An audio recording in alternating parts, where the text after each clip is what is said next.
श्रीरामानुस्मृतिः। श्रीब्रह्मोवाच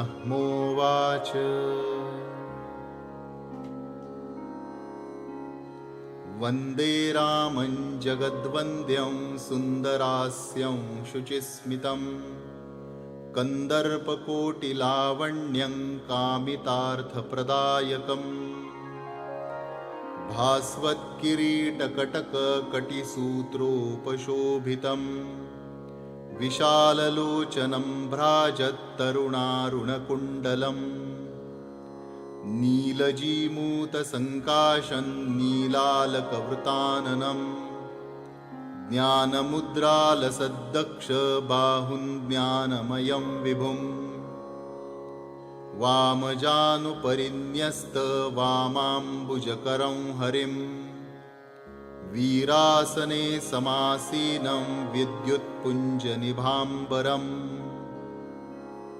कोटिसूर्यप्रतीकाशं कोमलावयवोज्ज्वलं जानकीलक्ष्मणाभ्यां च वामदक्षिणशोभितम् हनुमद्रविपुत्रादिकपिमुख्यैर्निषेवितं दिव्यरत्नसमायुक्तसिंहासनगतं प्रभुं प्रत्यहं प्रातरुत्थाय ध्यात्वैवं राघवं हृदि एभिः षोडशभिर्नाम पदैस्तुत्वा नमेद्धरिम् नमो रामाय शुद्धाय बुद्धाय परमात्मने विशुद्धज्ञानदेहाय रघुनाथाय ते नमः।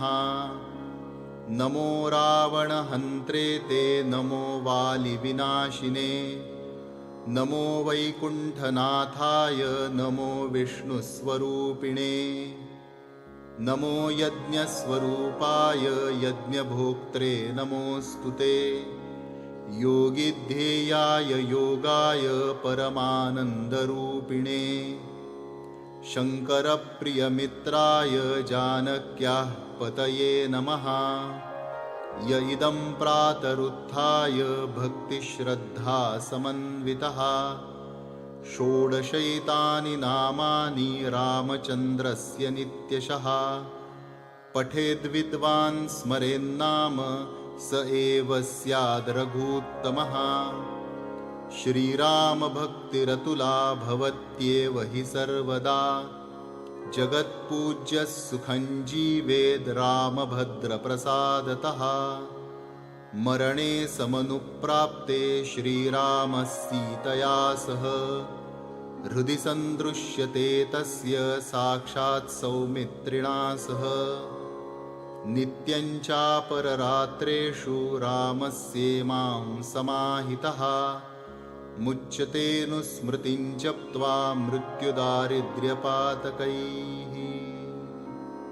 श्रीराम जय जय राम श्रीराम जय जय राम श्रीराम जय जय राम श्रीराम